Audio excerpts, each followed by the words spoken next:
comment l'opposition ivoirienne est minoritaire. Parce que les gens ne font pas de rapprochement. Quand on dit ça, on dit ah oui, et puis on passe. Et moi, je vais vous montrer ça en 7 points. Le premier point, Gbagbo dit que c'est lui, après Alassane Ouattara, qui mobilise les gens. Il n'y a pas de problème. Chaka Dia dit que lui, il est plus populaire que Gbagbo. Il n'y a pas de problème. Le 12 avril 2025, durant leur prétendue fête de la liberté à Daboula, pourquoi Kone Katina n'est pas parti à Dabou? Quand on a demandé non, que Gbagbo l'a envoyé en mission, alors que Gbagbo même se trouvait déjà à Bruxelles. Donc c'est faux. La réalité, c'est qu'il y avait une tension entre Nadi Bamba et Kone Katina. Et tellement les choses étaient gâtées là. Le 12 avril 2005, Kone Katina n'a même pas été à la fête de la liberté. À la fête de la liberté à Dabou. Parce que c'était un fiasco. Cette bande de mécréants, pour ne pas assumer la honte, avec vos militants mécréants, des personnes de peu de foi sans aucun amour du prochain, il y avait la plantation d'un monsieur là-bas qui cultivait du manioc. Ils sont allés voler le manioc du monsieur et puis ils ont mangé ça. Tellement ils avaient faim. Donc eux-mêmes, leurs leaders savent qu'ils sont minoritaires. Et ils trouvent des subterfuges. Non, on m'envoie en mission. Non, c'est comme si. Donc là, quand vos leaders même sont convaincus que vous êtes minoritaire, ce n'est pas vos propos ou bien vos diffamations qui vont vous rendre populaire. Deuxième élément pour vous montrer que ces opposants-là sont minoritaires, c'est le 26 avril 2025. Pendant qu'ils ont organisé un message d'orientation du comité central du PPACI de Gbagbo, ils disent que dans 2 semaines, qu'ils vont lancer des mots d'ordre. Mais avant de lancer mot d'ordre là, ils ont cherché militants jusqu'à aujourd'hui, nous sommes au 23 juin 2025. Il n'y en a pas eu. Du 26 avril 2025 au 23 juin, ça fait combien de temps? C'est plus que 2 semaines. Hein? Mais il n'y a pas de militant. Les gens lui disent, quand il est parti, vous n'avez pas tout récemment, il dit, qu'il a entendu un politicien dire qu'il ne faut pas que quelqu'un va aller mourir pour un politicien. Partout il est passé là depuis le 26, les gens lui disent que toi-même là, il faut aller mourir avec ton oreiller et puis le fils de Nadi Bamba là, qu'il faut aller mourir avec lui là-bas. Là, quand on va voir, on va savoir que ton combat là, il est vrai. Il est frustré, il dit maintenant qu'il y a des politiciens qui ont gâté son travail, il voulait manipuler les enfants des gens, il n'a pas pu. Depuis le 26 avril 2025, il ne gagne pas quelqu'un pour faire ça. Or, il s'était donné un temps de 2 semaines. Non seulement il s'est discrédité, mais la réalité est venue lui montrer qu'il n'y a personne derrière lui. Ça fait 2. Troisième élément qui prouve que cette opposition est minoritaire dans tous les sens. Depuis avril 2025, Gbagbo a lancé la première phase des tournées. Il dit, ils vont rentrer pour mentir aux gens. Pour voir si eux là, les gens les aiment. Et puis ils vont manipuler les gens.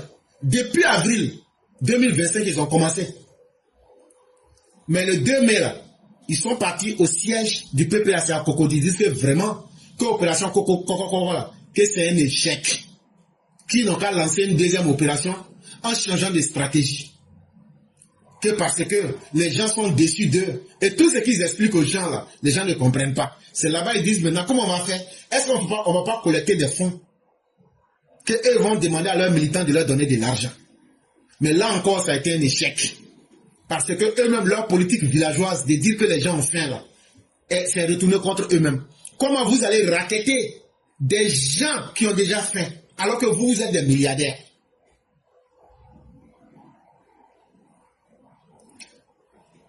Le 4e élément qui prouve que les opposants sont minoritaires, c'est le samedi 31 mai 2025. Ils réunissent 28 partis politiques à la place Figaro. Quand la représentante de RFI dit que c'est 10 000 personnes ils ont réuni là, ils s'énervent, ça les fait mal. Pourquoi elle a dit ça? Pourquoi elle a dit la vérité? Elle devrait les laisser comme ça. Mais si vous êtes populaire, 28 partis, c'est 10 000 personnes que vous avez réunies. Ça veut dire chaque parti a été incapable d'envoyer même 179 personnes. Donc eux-mêmes les ont montré leur minorité à la face du monde. Mais le 14 juin 2025, à la même place Figaro, Adama Bictogo utilise le nom du docteur président Ouattara il remplit la place Figayo comme un œuf.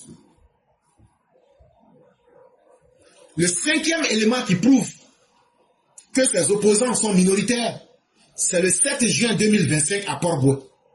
Laurent Gbagbo, dans ses séances de diarrhée verbale, se réunit devant une populace et on compte même pas plus de 1500 personnes. Moins de 1500 personnes. Quelle honte! Et finalement, il sera obligé de se mettre dans une séance de comédie improvisée. Ouais, je vais me battre. Ouais, je viens là. Comme un vieux fou. Tellement il était désorienté. Tellement ça l'a fait mal. Les gens étaient venus le regarder et les gens riaient. On dit c'est le vieux fou là. La prison l'a rendu toc toc. Il parle, il dit les choses pour faire rire les gens. C'est tout ce que les gens ont retenu. Après là, rien s'est passé. C'est pas encore fini. La sixième raison qui prouve que ses opposants parlent mais sont dans le vide, c'est le 12 juin 2025. Gbagbo écrit une lettre aux Ivoiriens. Il dit tous ces balivernes. Comme quoi, une fois qu'il faisait ça, les gens allaient réagir. Est-ce que vous avez entendu que quelqu'un a réagi? Il n'intéresse personne. Et pour terminer, la septième raison, Laurent Gbagbo est venu confirmer soit c'est lui qui a menti et c'est Chaka Dian qui a raison, ou bien c'est les deux qui ont menti. Vous vous souvenez, Chaka Dian a dit que lui était plus populaire que Gbagbo. Quand il a dit ça, ça veut dire que Gbagbo est minoritaire. Donc, Chaka Dian, si lui est populaire que Gbagbo, ça veut dire que Gbagbo est minoritaire par rapport à Chaka Dian. Et ce que Chaka Dian a dit là, ça s'est confirmé le 19 juin 2025. Comment? Face à ces échecs répétés que je viens de vous dire, je vous ai cité 6 points. Quand vous mettez tous ces 6 points ensemble, Gbagbo a constaté qu'il vit dans une succession d'échecs. Il n'arrive plus à mobiliser. Il met un dernier plan en marche qu'on appelle trop c'est trop. Mais trop c'est trop là aussi ça ne prend pas. Donc Laurent Gbagbo, dans son désarroi fracassant, il vient confirmer ce que Chaka Dian avait dit. Que moi Chaka Dian, je suis plus populaire que toi Laurent Gbagbo. Et Laurent Gbagbo l'a confirmé en se ralliant à Chaka Dian. Pour que Chaka Dian et puis lui n'ont qu'à former une coalition. Vous pensez que si Laurent Gbagbo était plus populaire que Chaka Dian, c'est lui qui allait sur Chaka Dian? Donc la réalité en face de tous. C'est quand tu es minoritaire que tu cherches à faire des alliances. Nous, RHDP là, le nom d'Alassane Ouattara seul là, ça mobilise 120 000 personnes selon l'AFP. Ça mobilise des dizaines de milliers de personnes selon RFI. Ça mobilise plus de 100 000 personnes selon France 24. Ça, ce sont des observateurs indépendants. Quand vous dites que vous n'avez pas aimé vos 10 000 là, nous on est très fiers de ce qu'ils ont dit. Parce que la vérité, on ne peut pas changer. Et celui qui peut faire ça, il s'appelle Alassane Ouattara. Et il a fait ça quand? Un seul jour, le 22 juin 2025. Donc aujourd'hui, dans le pays là, on sait qui est populaire. On sait qui est minoritaire dans le pays là.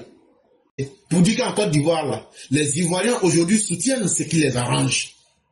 Et ce qui nous arrange là, ce n'est pas un nom, ce n'est pas le nom de mandat, mais c'est la vérité qu'il nous a apporté dans nos vies. Hein? La Bible là, ça fait combien d'années? Pourquoi on n'a pas changé la Bible? Pourquoi on ne cherche pas le Coran? Qui parmi nous est plus vieux que le Coran et la Bible? Mais on continue de les utiliser et de s'en inspirer. Le bon vin, plus il vieillit, plus il se bonifie. Ce qui est bon là, on ne laisse pas pour quelqu'un. Le pouvoir là, on ne commande pas. Ah non, pardonnez, il faut me mettre sur la liste électorale. Même si j'ai violé la loi là, il faut avoir pitié de moi. Mon papa, Amadou Thiam, est sénégalais, né à Dagana en 1921. Ma maman là, Sola, oui, elle aussi elle est sénégalaise. Mais pardonnez, ayez pitié de moi, violer les lois pour moi. On ne commande pas le pouvoir. On ne commande pas ce qu'on mérite. Alassane Ouattara n'a pas commandé le pouvoir. Il n'a pas commandé le travail qu'il a fait. Il s'est réalisé lui-même avec la réalité pour qu'on le juge en fonction de ses actes. Et ceux qui doutaient, il fallait écouter ce que les populations étaient en train de chanter. Alassane Ouattara, c'est pas un homme, hein, c'est une bénédiction. Alassane Ouattara, c'est pas l'homme, c'est bénédiction, c'est Douaoudin. C'était les trucs qu'il fallait attendre. Avec les différentes pancartes. Il fallait voir des pancartes. Il y a une pancarte, même vous m'excuserez, où la dame a écrit ceci. Où ça est là? J'ai coupé et voilà. Elle a écrit ceci. Président Alassane Ouattara, virgule, un envoyé de Dieu, l'homme fort, l'homme de dignité et de paix durable, abat les jaloux, un coup KO, coup de marteau, bang, bang, bang. On a éliminé Gbagbo. Quand je dis éliminer Gbagbo, ça veut dire Gbagbo s'est fait lui-même disqualifier de la liste de la CEI, tout comme Chakadjan, par leurs mauvaises actions. Cela ne vous a pas fait mal. Mais c'est quand Alassane Ouattara dit qu'il sera candidat, vous promettez que vous allez verser l'enfer sur la Côte d'Ivoire. Frère, c'est un acte de lâcheté. Si vous étiez courageux au fort, là, c'est quand vos leaders ont été radiés, là, c'est là que vous devrez être énervé. Parce que rien ne peut empêcher Alassane Ouattara d'être candidat. Mais quand il sera candidat, là, ce qui vous fait peur, là, c'est que vous-même dans vos plans B, là, mais vous-même, là, vous n'êtes rien, il vous a battu, vous tous. Donc, ce n'est pas vos plans B. C'est cette peur-là qui fait que vous souhaitez qu'ils ne soient pas candidats. Parce que s'ils n'étaient pas candidats, ça vous donne encore un espoir de dire, comme Ouattara n'est pas candidat, on va choisir d'autres nouvelles personnes, et puis maintenant, on va essayer avec ça. Mais Ouattara, s'il est candidat là, ça met à nu tous vos échecs. Et ça va réveiller vos plus gros cauchemars d'opposants. Parce que quand on fait une analyse approfondie, Ouattara a battu tous les leaders charismatiques de son époque. Et son travail et son historique et ce qu'il vient de démontrer avec ses militants font qu'il n'y a pas quelqu'un qui peut être devant lui. Et donc, vous voulez cacher votre peur et vous voulez cacher vos ambitions malsaines en disant non, quatrième mandat. C'est loin d'un quatrième mandat. C'est parce que vous aviez peur d'affronter Alassane Ouattara dans une élection. Vos leaders même qui crient, ils ont peur. Même, c'est pas ça de quatrième mandat, hein, vous les militants RADP là. Même si Alassane Ouattara dit bon, j'accepte le Gbagbo avec Chakadjan là. Ils vont venir dire non, que Ouattara même doit se disqualifier lui-même. Ils sont dans un jeu. Ils n'ont pas envie de faire élection où il y a Ouattara dedans. Voilà leur problème. Quand j'explique comme ça, là, tout le monde comprend. Ça les fait mal. Mais c'est ça la réalité. C'est pas une histoire de quatrième, cinquième mandat. Sinon, Gbagbo lui-même là, c'est son troisième mandat qu'il est en train de faire là aussi. Il a fait deux mandats déjà. Du 26 octobre 2000 à octobre 2005. D'octobre 2005 à octobre 2010. Donc c'est quel mandat il est en train de faire? C'est troisième mandat. Donc c'est que toi-même tu n'as pas respecté là. Tu ne peux pas demander à quelqu'un d'autre de respecter ça. De deux, Alassane Ouattara a battu Gbagbo ici. Tout le monde a vu. Alassane Ouattara a battu en 2010 Bédié. Tout le monde a vu. Or, qui peut être plus populaire dans vos différents partis plus que Gbagbo dans le PPACI? Qui peut être plus populaire que Bédié dans le PDC? Donc, il n'a plus rien à prouver à ce niveau. Maintenant, votre souhait là, vous pensez que vous êtes trop malin, vous allez crier quatrième mandat, pour éliminer Ouattara. Et en même temps, vous dites que c'est Ouattara qui doit écrire votre nom sur la liste électorale. Bon, supposons que Ouattara mette votre nom sur la liste électorale. Mais ce sera encore vous qui dites que Ouattara ne doit pas être candidat. Mais où est la logique? C'est-à-dire vous donnez tous les droits et vous retirez tous les droits aux autres. Mais tout ce schéma-là, c'est que ça cache là. Vous n'avez pas et vous n'êtes pas capable de compétir avec le président Ouattara dans une élection. Donc si ce n'est pas vous-même là, ce ne serait pas vos repères. Et c'est ça qui vous fatigue. Et c'est ça qui fait que Alassane Ouattara est devenu, depuis qu'il était opposant jusqu'à aujourd'hui, il demeure votre plus gros cauchemar. Et il est conscient de cela. Il sait. Donc quand je vois des gens dire, on va faire palabre avec... Non, on est prêt. On est trop prêt, on vous attend maintenant. On va faire ça de façon très concrète. On va rendre ça en action directe, concrète sur le terrain. On vous attend. Et le troisième élément pour vous prouver que le RHDP est un parti extrêmement bien organisé, c'est finalement le 22 juin 2025, le chef, parce que dans toute organisation, il y a le chef. Quand le chef vient vérifier les troupes pour se rassurer de la quantité, de la qualité, mais surtout d'une denrée qu'on ne voit pas. La quantité et la qualité, là, on peut voir ça. Ça, c'est bien. Ouais, ça c'est bien. Ça, c'est la qualité. Ouais, ils sont beaucoup. Ça, c'est la quantité. Mais il y a quelque chose qu'on peut mesurer, mais qu'on ne voit pas, la détermination. Le chef est venu voir. Quand on dit oui. Il était venu là. Ça, là. L'instrument pour mesurer la détermination, là, c'est toi-même qui as ça. Le chef est venu pour mesurer les troupes. Est-ce qu'ils sont là? Oui, ils sont là. La quantité est là. Est-ce que la qualité est là? Ah! Yo, jusqu'à là, il y a un mot donc. C'est que la qualité est là. Maintenant, est-ce que la détermination est là? Ah! Les militants même sont plus pressés que le président. On dit, c'est que tu vas aller faire dans le papier, il faut répondre oui en même temps. Donc la détermination est là. Le stade de Bimpe là, c'était simplement un prétexte. Parce que tout bon chef, avant d'aller à une compétition, il vérifie ses troupes. Et ça, il suffit de vous référer à Sun Tzu dans l'art de la guerre. La guerre est subordonnée à 5 facteurs. Le premier est la vertu. La vertu assure la cohésion entre supérieurs et inférieurs et incite ces derniers à accompagner leur chef dans la mort comme dans la vie, sans crainte du danger. C'est aujourd'hui dans cet état-là qu'on est. Chapitre 1. Un général se doit d'être rigoureux pour faire observer l'ordre. Et Alassane Ouattara nous a fait observer l'ordre, chapitre 11, en nous disant, c'est moi qui vous commande et les choses seront faites là où je vais vous mettre. À la guerre, le nombre n'est pas un facteur décisif et les hauts faits d'armes peuvent s'avérer néfastes. Pour le reste, il suffit de savoir concentrer ses forces, d'évaluer l'adversaire et se gagner le cœur des hommes. Chapitre 9. Ça là, je ne vais pas trop expliquer pour ne pas les rendre intelligents. Mais ceux qui ont compris, ceux qui ont entendu et compris mon message, vont comprendre de quoi je suis en train de parler. Donc en un mot, le général a fait la revue des troupes. Le général a compris que nous sommes prêts à mourir pour lui. Nous sommes tellement prêts à mourir qu'il y a 2 de nos militants qui sont morts dans un accident. Il y a 4 qui sont morts à la sortie du stade. Les gens peuvent interpréter comme ils veulent.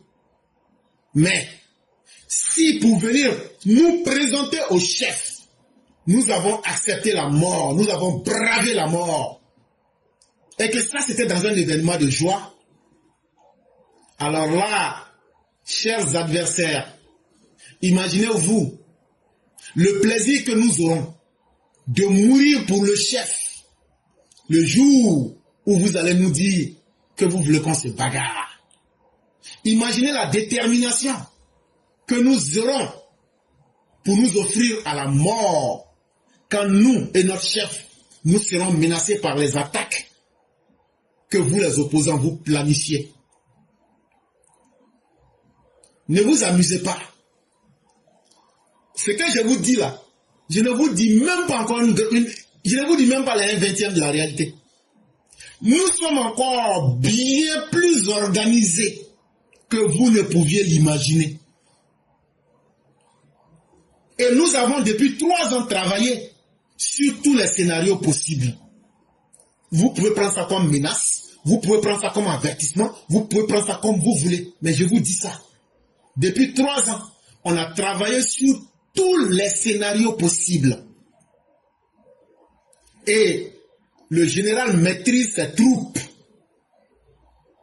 Et le général, c'est moi le chef. Je vous contrôle. Et je vous dirai oui durant une convention, comme je l'ai fait le 22 août 2020. J'étais simplement venu tester mon influence sur les troupes, juger de votre fidélité et de votre détermination. Dans les autres parties, qui fonctionne dans l'improvisation, avec des militants qui contrôlent leur leader, je suis l'homme le plus satisfait. Je suis l'homme le plus satisfait. Parce que la guerre est subordonnée à 5 facteurs. Et le premier facteur, c'est la vertu. Ma vertu est aujourd'hui une arme qui assure la cohésion entre nous, les dirigeants, et nous, les plus petits du parti.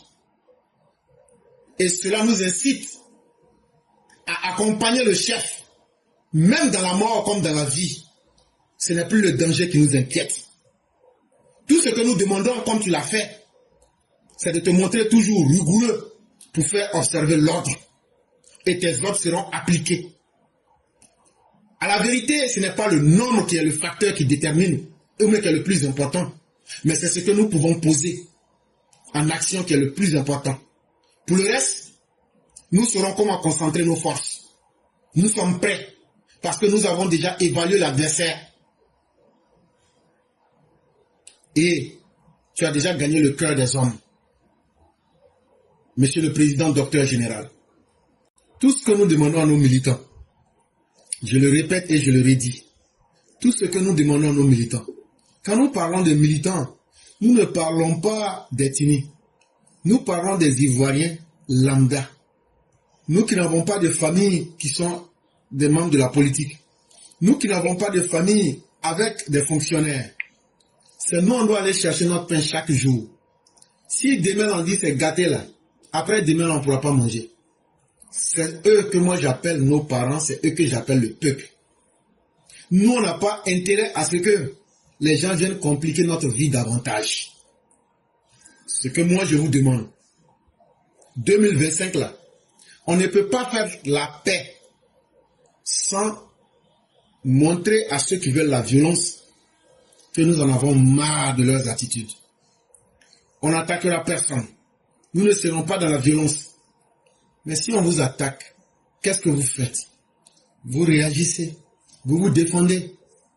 Parce qu'il y a des gens qui n'ont pas du tout de respect pour la vie humaine.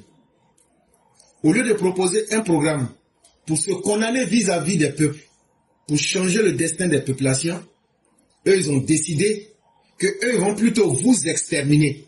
Ils vont vous éliminer, là comme ça, là, la Côte d'Ivoire, là, et ils vont prendre ça comme un bien entre eux.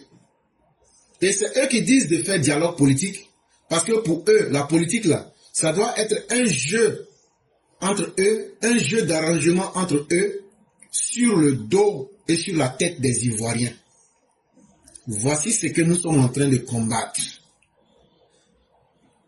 Est-ce que ce que nous disons là, quand quelqu'un vient t'attaquer et veut détruire ta vie, quand moi je sors pour dire, celui qui veut t'assassiner là, il faut détruire sa vie. Parce que son intention c'est de te détruire. Son intention c'est de ne pas voir toi, ta famille réussir un jour. Est-ce que ce message n'est pas clair? Est-ce que ce message demande que vous violez le droit? Chacun de vous et chacun de nous a un droit. Vous avez le droit de défendre vos vies. Tous ceux qui sont en train de faire publicité, ah, ça sera comme ça, le pays va brûler. Eux tous là, ils sont milliardaires, ils ont leurs enfants. Eux là, s'ils étaient des gens conscients, avec tout le mal qu'ils ont fait à la Côte d'Ivoire, et puis, avec tout ce que la Côte d'Ivoire leur a donné, c'est des gens aujourd'hui qui devraient être en train de demander pardon aux Ivoiriens. Mais non. Ils voient votre silence comme une faiblesse. Et ils veulent abuser de vous jusqu'à dans vos derniers retranchements.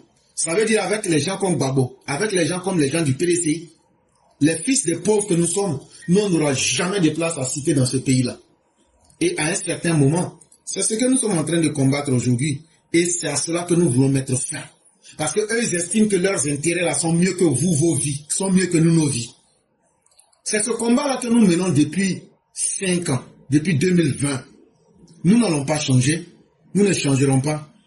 Et Dieu merci, il y a un leader qui est là, qui arrive à maintenir la balance.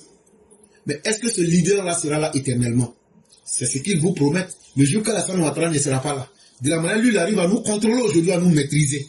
Le jour qui ne sera pas là, on va enseigner encore à nos enfants les mêmes mauvais comportements. Nos enfants vont faire les pire que nous. C'est pourquoi nous on dit en 2025 là, eux, leurs enfants, s'ils nous provoquent là, on va les massacrer. Quand je dis massacre, on va les découper et puis on va mettre on va brûler leurs cadavres. Parce que c'est des gens, eux là, ce qu'ils prennent pour effrayer les gens. Vous avez vu ce qu'on a fait, non? Vous avez vu l'article 45, non? Les slogans, vous avez vu comment on a fait rébellion, non? Vous avez vu comment on a tué vos parents, non? Babo, je m'en fous, 1000 morts à gauche, 1000 morts à droite, je m'en fous. C'est lui qui fait son intérêt, il regarde. Bon, nous on dit, nous on va faire 1000 morts de politiciens cette fois-ci. Si maintenant ce qu'on dit là, c'est faux, là, provoquer les populations, dans les quartiers là, on va vous digérer dans les quartiers. Dans les carrefours là, on va vous anéantir.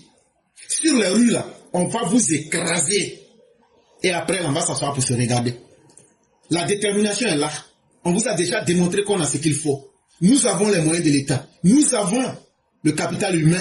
Mais surtout, nous avons quelque chose que vous n'avez pas. Nous là, si on meurt dans ce combat là, au moins on va dire ils sont morts parce qu'ils étaient en train de défendre leur vie. Mais vous vous battez pour la bêtise, pour faire la promotion d'individus finis, pour que la Côte d'Ivoire puisse sombrer. Ce temps-là, 2025, va être l'occasion qui va nous permettre de mettre fin à tout ça. Et nous sommes déterminés plus que vous ne puissiez l'imaginer. Mais ce qu'on dit là, c'est ce qu'on a dit dans nos bouches. Donc dans tous les quartiers, personne ne doit se dispenser pour dire non, la politique là, moi je ne fais pas. Si tu ne fais pas la politique là, ils vont aller t'assassiner un jour chez toi, comme ce qu'ils ont fait au vieux Bamba en 2020 à Dabou. La politique là, la politique même aime. Ce que la politique aime bouffer leur vie là, c'est celui qui dit moi je n'ai rien à voir dedans. C'est toi, on fait rapidement de toi les statistiques pour gonfler le nom. Pour dire il y avait un mouton là, lui il dit non, lui il n'est même pas important pour savoir que sa vie est importante. Donc là, lui on a qu'à le tuer et puis on passe à autre chose. C'est ce qu'ils ont fait au Libéria jusqu'à là ils ont eu guerre civile. Et cette bande de mécréants là, c'est la même chose qu'ils veulent faire. Parce que toute terre où le droit à la vie n'est plus respecté, Dieu lui-même vous abandonne. Mais Dieu ne vous a pas encore abandonné. Et Dieu ne nous a pas encore abandonné parce qu'il y a des gens qui vous ont dit la vérité pendant 5 ans. Il y a un président qui a fait la promotion de la vertu, du droit, de l'honneur, de la dignité pendant 14 ans. Mais ça ne leur a pas servi de leçon. Donc, on a même fait des faveurs à ces criminels-là qu'on n'a jamais fait même aux victimes. Mais ils n'ont jamais compris. Donc, ce qui va leur corriger cette fois-ci-là. Laurent Gbagbo, tu lances un appel, on va t'abattre comme un chien. Simon Levé, tu lances un appel, on va t'abattre comme une chienne. Chaka Dian, vous lancez quelque chose pour menacer la vie des Ivoiriens, on va te massacrer toi et tes militants. Ceux qui ont peur de vous dire cette vérité-là, c'est que c'est leur indignité. Mais vos vies là ne valent pas mieux que la vie de chacun des Ivoiriens. Et par rapport au mal que vous avez fait aux Ivoiriens, nous on dit trop, c'est trop. Et tous les Ivoiriens qui tiennent à leur vie, et tous les Ivoiriens qui sont conscients d'eux-mêmes, on ne vous demande pas de faire le combat du RHDP, on demande de faire le combat de protéger vos vies et la vie de vos familles. Et ça, ce n'est pas trop vous demander. Et c'est ce combat-là que nous allons mener. Et le jour que les opposants vont, ne serait-ce que montrer que c'est la même violence qu'ils veulent imposer aux Ivoiriens, on va leur montrer que les Ivoiriens ont changé de registre et que nous sommes en train de voir dans l'avenir avec une nouvelle vision. Et chers pères, vraiment, merci encore. Merci infiniment à vous. Moi, je vais m'arrêter là. On va vous laisser la conclusion. Et dire merci à tous ceux qui nous ont suivis. Aujourd'hui, c'était le 23 juin 2025. Demain sera un autre jour. Que Dieu donne la force, le courage, la dignité au président Ouattara et ainsi qu'à tous ses collaborateurs sérieux de maintenir la Côte d'Ivoire dans le bon sens. Que Dieu protège chacun des Ivoiriens qui a une bonne intention, qui veut vivre en paix et gagner son quotidien sans faire du mal à l'autre. Que Dieu permette à chacun de ces Ivoiriens-là de s'en sortir dignement. Vous voyez ici que nous on ne parle pas de religion, on ne parle pas d'ethnie. On vous parle seulement d'une chose, la vie et la dignité. Il faut respecter l'autre. L'autre sera obligé de respecter et puis laisse les choses se faire. Donc nous, nos ennemis là sont connus. Nos ennemis, c'est ceux qui veulent détruire les vies. Et c'est ceux qui ne veulent pas respecter les autres. Comment on peut bâtir une politique en voulant déshumaniser tout un peuple? Comment on peut bâtir une politique en ayant pour projet de société de faire un génocide? Mais à un moment, il faut que ça s'arrête. C'est pourquoi Dieu a suscité des gens comme nous. Nous ne sommes pas les plus forts, mais il met à travers nous des paroles fortes, des paroles dures pour vous dire qu'il faut vous réveiller. Pour vous dire qu'il ne faut plus accepter ce que vos pères ont subi, ce que vos mères ont subi. Non, à un moment, il faut pouvoir arrêter. Et c'est ce que nous avons fait. Et c'est ce que nous allons continuer avec les conséquences. À partir du moment où tu es engagé, les conséquences ne doivent pas te faire peur. Surtout que nous sommes dans une cause où ce que nous disons, tous ceux qui veulent ouvrir leur esprit comprennent notre message. C'est un message qui est clair. C'est un message qui ne demande pas qu'un peuple soit supérieur à l'autre. C'est un message qui ne demande pas qu'une religion soit meilleure que l'autre. On a vu Gbagbo manipuler les religions ici. On a vu Laurent Gbagbo manipuler les chefs de village. Pendant quand le représentant de l'ONU est venu, les représentants des chefs de village disent que Laurent Gbagbo a envoyé des gens pour leur mentir. Mais quand eux sont venus leur expliquer, ils voient que c'est totalement différent. Bon, ces mensonges-là, c'est pour servir à quoi? Quand il était au pouvoir, c'est ce qu'il faisait. Il envoie des délégations pour mentir à une partie des populations contre les autres, toujours palable entre autochtones et allochtones, palable entre étrangers et ivoiriens. Même si on dit que nous, on est pauvres, même si on dit que nous, on est la population, même si on dit qu'on n'a pas de parents fonctionnaires, même si on dit qu'on n'a pas de parents fonctionnaires, cela ne donne pas droit aux politiciens de s'amuser dans nos vies, de s'amuser avec nos vies, et de s'amuser avec nous aussi, on doit avoir un destin. En 2025, là, nous, on va profiter pour mettre fin à tout ça. 2025, là, apprêtez-vous. Ça sera la première année où vous allez voir cadavres de politiciens. Oui, cadavres de politiciens, là, on va les abattre comme des chiens. Et puis, on va brûler leur corps dans les rues. Et quand c'est comme ça, ils vont se dire que donc eux-mêmes aussi, là, qui cherchaient statistiques, là, pour gonfler le nombre des morts, là, les 400, les 1000 morts que vous cherchez, là, Laurent Gbagbo, Chaka Dian, avec vos militants, vous serez dedans. Soyez prêts pour ça. Toi, Chaka Dian, au lieu d'aller brûler le Sénégal, tu te vas prendre des mercenaires, des djihadistes pour venir brûler la Côte d'Ivoire. Et c'est ça que vous, les Ivoiriens, vous devez comprendre. Que ces fils d'étrangers, là, à qui la Côte d'Ivoire a tout donné, là, quand tu donnes plus de droits aux fils de l'étranger dans ta maison, un jour, là, il va chercher à coucher avec ta femme. C'est ce qui est en train d'arriver à vous, les Ivoiriens, là. Vous êtes en train de vous battre entre vous. Et maintenant, elle a quand, et moi, je suis Didao, et qui est mieux que qui? C'est dans ça, là. C'est dans ça, là. Les étrangers, là, ils vont vous avoir. Et ça ne va pas se passer derrière vous. À travers le problème de Chaka Dian, c'est un test pour tous les étrangers. Dans la tête des étrangers, ils disent la Côte d'Ivoire, c'est comme viande d'éléphant. Quand tu es présent là, tu coupes ce que tu veux, tu t'en vas. Et si on ne met pas fin à tout ça, vous allez voir, si c'est dans les autres pays là, vos enfants vont aller chercher à faire l'aventure là. Vous allez voir que c'est vos enfants qui vont aller faire l'aventure au Sénégal et au Niger. Alors que la vraie Côte d'Ivoire est une terre d'hospitalité. C'est eux qui devraient venir. Mais ça sera la lâcheté de vous et de nous. Vous pensez que nous qui tenons ces messages-là, c'est parce qu'on est trop courageux? Non! Mais c'est parce qu'on est en train d'éveiller vos consciences, on est en train d'ouvrir vos yeux, et on est en train de vous dire, chacun peut mener ce combat-là. Non, comme moi je suis une vieille femme de 60 ans là. Ok. Comme quand tu es une vieille femme de 60 ans, tu ne meurs pas là. Il faut attendre quand ils vont faire passer machette en ton dos, et puis tu peux faire sortir tes intestins, et puis tirer ça comme les animaux là. C'est là que tu vas comprendre qu'à 60 ans, tu pourrais te lever pour faire quelque chose. Chacun peut faire quelque chose. Et surtout vous les jeunes dans les quartiers. Vous les jeunes dans les quartiers. Tous ceux qui ont un âge qui est compris entre 15 ans et 40 ans, vous êtes des combattants potentiels. Apprêtez-vous contre ces opposants. De toutes les manières, oui. Si c'est machette, vous avez. Eux là, c'est en réaction au message de haine qu'ils tiennent que nous on sort pour parler. Hein. Parce qu'ils disent qu'ils vont brûler la Côte d'Ivoire. Comme ce n'est pas leurs pères qui ont construit la Côte d'Ivoire, c'est la partie que leurs pères paresseux qui n'ont même pas pu poser poulailler là. C'est pourquoi c'est facile pour eux de brûler la Côte d'Ivoire. Mais pour nous autres, avec nos pères qui ont pu créer un poulailler là, nous on sait comment on a souffert. Et on ne va pas hésiter. Si c'est avec machette, avec pistolet, avec RPG, même avec char, on va protéger les biens de nos parents. Ça, on n'aura pas besoin que le gouvernement nous attende. Et ça, il faudrait que vous faites passer ce message-là dans les quartiers. Il faudrait que tout le monde entende ce message-là. Pour que quand tu as fini d'écouter là, tu te dises, bon, je vais me mettre, je vais défendre ma vie. Et si tu ne peux pas défendre ta vie, c'est qu'on ne peut plus rien pour toi. Tu vas mériter la mort que les opposants vont te donner. Parce que depuis on est en train de parler, ils n'ont jamais dit même un seul mot pour dire voilà ce qu'on va faire pour arranger les Ivoiriens. Donc vous devez savoir que ce sont des malheurs qu'ils vous promettent. Et nous ne serons pas avec eux. Et nous allons préférer affronter ce malheur-là plutôt que d'être des démissionnaires ou même des indignes qui vont tourner le dos. Ce temps-là est terminé. Et vraiment, merci beaucoup, cher patriarche. On va vous laisser faire la conclusion. Éclaireur, cher frère, vraiment merci pour tes propos de tout à l'heure. C'est ce que je dis quand j'ai pris la parole au début. Je dis qu'avec toi, on est chance d'apprendre beaucoup de choses. Hein. Et effectivement, vous savez, je voudrais d'abord, à la suite de ce que tu as dit, hein, dire qu'il faut que nos militants et nos parents, tous les EPV fassent preuve de beaucoup de sérénité. Vous savez, c'est une chance. Je viens de faire une démonstration pour dire que c'est pas facile d'être.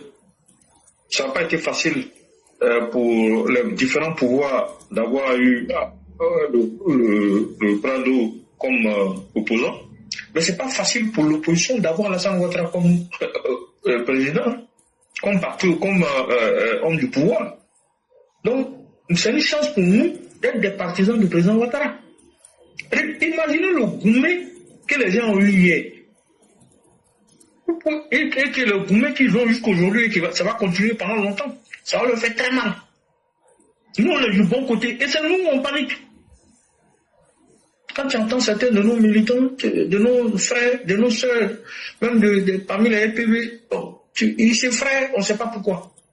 Ce que les gens n'ont pas été capables de faire, ou ce qu'ils ont pu faire à des moments donnés quand ils étaient au pouvoir, c'est qu'ils étaient au pouvoir, ils se sont fait aider par les FDS.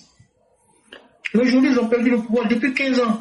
Ils ne font que bavarder. Ils promettent l'enfer. Ils n'ont jamais pu rien faire d'extraordinaire. Donc, justement, il faut qu'on fasse preuve de la plus grande sérénité. Ça, c'est la première des choses. Il faut qu'on reste serein. C'est vrai, on ne peut pas vivre sans émotion, quelquefois négative. Mais la peur, c'est pas bon. Dans sa vie même quotidienne, là, c'est-à-dire que quand tu es quelqu'un qui est trop animé par la peur, tu te crées plus de problèmes, d'abord sur le plan émotionnel, et ensuite, tu compliques ta vie.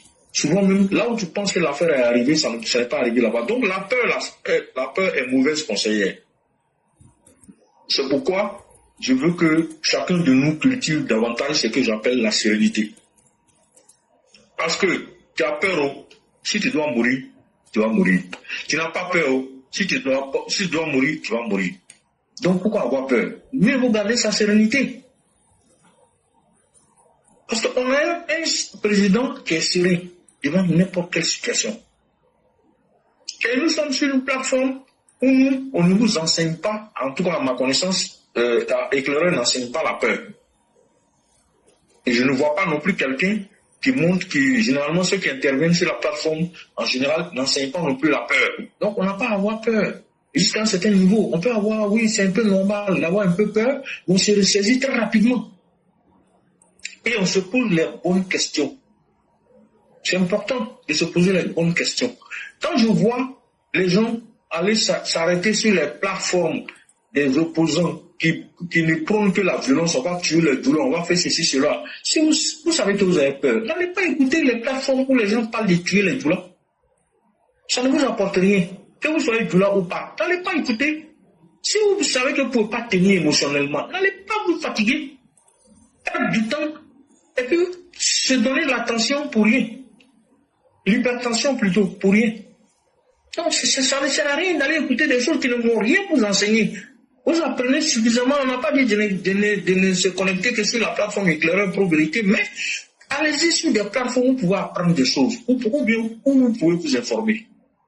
Les plateformes où on dit on va tuer les doulas, des gens qui portent des cagoules, vous dites qu'on va tuer les doulas, si on a infiltré le Nord, on est ceci, cela, nous on est quoi, et tout ça, c'est pour faire quoi? Ça vous effrayez pour rien, ça ce sont des tueurs de TikTok. Avec quelqu'un qui veut te tuer réellement, il ne va pas venir annoncer. Je ne dis pas la réaction qu'Éclaireur a, c'est différent. Lui, il parle pour vous rassurer, parce qu'il sait que des dispositions ont été prises sur le terrain pour vous protéger. Et il vous dit aussi, vous devez penser à vous protéger. Donc lui, la communication qu'il fait, ce n'est pas la même chose que les autres. Les autres veulent vous faire peur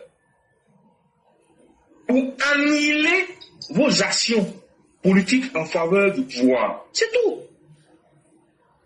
Sinon, ils sont dans l'incapacité notoire depuis 15 ans. Qu'est-ce qu'ils n'ont pas dit? 15 ans même, c'est loin. À côté de nous ici, ils ont dit que si Gbagbo n'est pas sur la liste électorale, là, ils vont brûler le pays. Mais Gbagbo n'est pas sur la liste électorale. Ils ont fait quoi? Les gens vont connaître l'occupation? Ou bien? Donc vous voyez que la peur, enlevez la peur de vos cœurs et de vos têtes. Concentrez-vous sur l'essentiel qui est d'abord de gérer vos vies dans le sens de votre épanouissement personnel et l'épanouissement de vos familles, de vos enfants, de votre épouse ou de votre époux. Et puis après, on se concentre aussi sur la vie du politique, sur l'avenir politique de la Côte d'Ivoire et les différentes actions que nous pouvons poser en tant que militants ou sympathisants en faveur du docteur président ou de Papa Ado, appelez-le comme vous voulez. Moi, je pense que c'est le conseil que je peux donner en tant que frère. Parce que de temps à autre, on a certains de nos frères qui se laissent abuser par ces soi-disant hommes forts de l'opposition qui vont venir tuer les Doula. Donc, c'est pas la peine de se laisser blouser par ça. Ça ne sert absolument à rien. Donc, ce que je peux dire, je souhaite longue vie et bonne santé à tout le monde, mais je souhaite surtout la sérénité à tout le monde. Je souhaite longue vie et bonne santé au président Ouattara. Je souhaite que tout ce qu'il entreprend comme action politique, tout ce qu'il pense dans son cœur, que ça puisse se réaliser pour le bonheur du peuple ivoirien. Donc, vive la Côte d'Ivoire, vive le président Ouattara, vive la RPV, que Dieu nous apporte tous longue vie, et bonne santé, que Dieu accorde longue vie et bonne santé au président Ouattara, que Dieu nous accorde longue vie et bonne santé à nous-mêmes, à nos épouses et à nos époux, à vos époux, pour les femmes, et à nos enfants.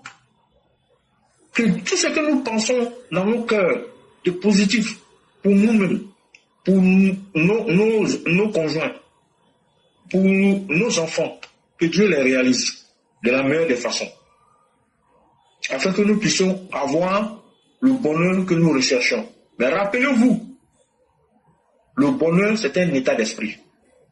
Ah oui. Le bonheur est un état d'esprit. Il y a des gens qui sont multimilliardaires, sont malheureux. Il y a des gens qui sont considérés comme pauvres financièrement. Mais ce sont des gens très heureux, qui ne se préoccupent pas parce qu'ils n'ont pas les mêmes curseurs, ils n'ont pas les mêmes, je dirais, les mêmes façons de voir la vie.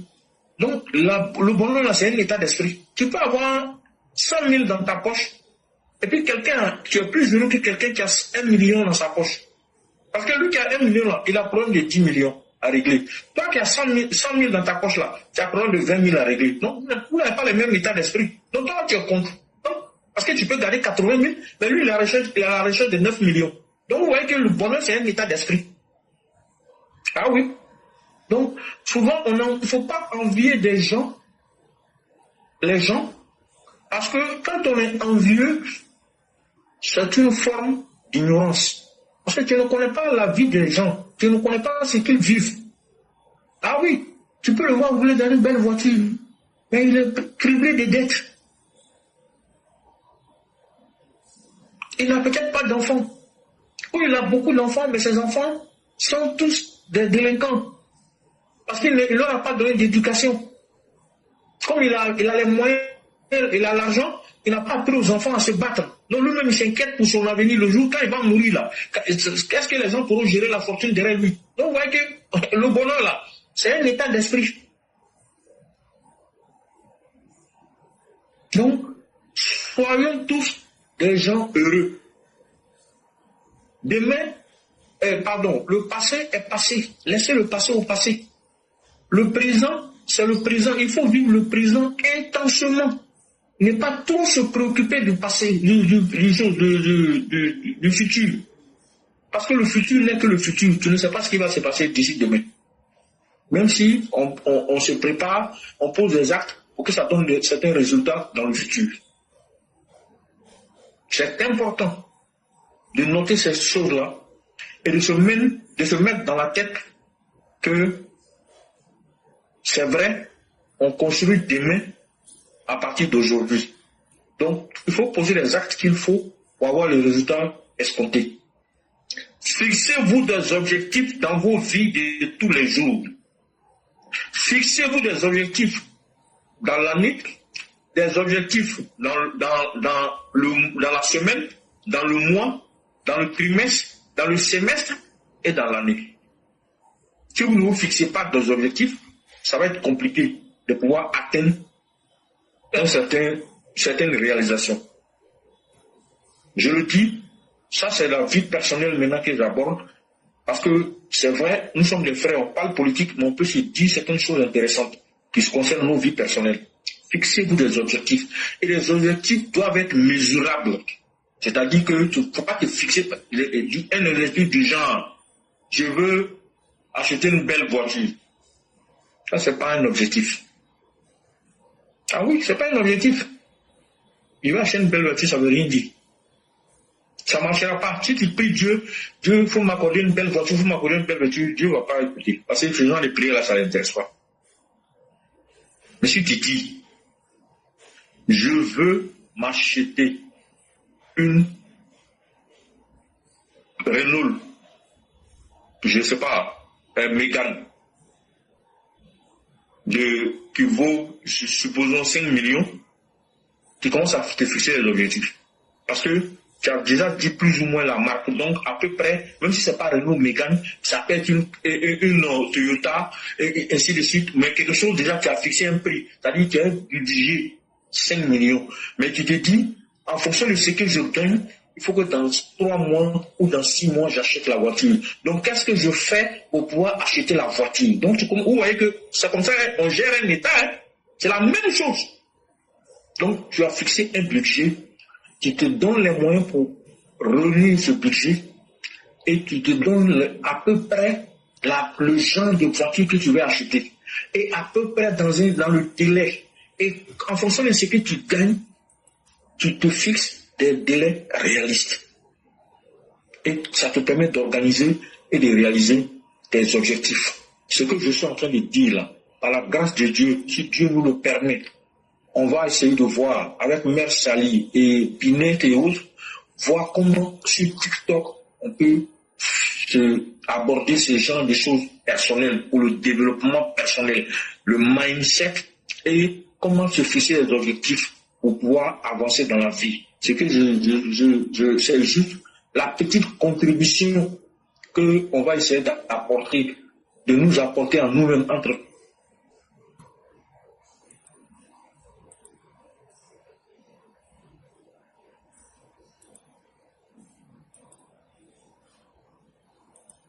frères. Donc je reste fier de la plateforme Éclaireur Pro Vérité. Donc, ceci dit, bonne soirée à tout le monde. Que Dieu continue de nous éclairer. Que Dieu continue d'éclairer le président Ouattara. Que Dieu continue de l'inspirer. Que Dieu lui accorde toujours la bonne santé. Que Dieu nous accorde à tous la bonne santé. Que Dieu nous donne longue vie à nous tous. Qu'il nous permette de réaliser tout ce qui est dans nos cœurs de la façon la plus méritante possible et la plus éclairée possible, la plus lumineuse possible. Débarrassez-vous de toutes les pensées limitantes. Débarrassez-vous de vos peurs. Débarrassez-vous de vos pensées négatives. Oui, avant de dormir tous les soirs, affirmez, je me libère de mes pensées limitantes. Je me libère de mes pensées limitantes. Je me libère de mes peurs. Je me libère de mes pensées négatives. Ces 3 phrases-là, il faut les dire, répéter régulièrement.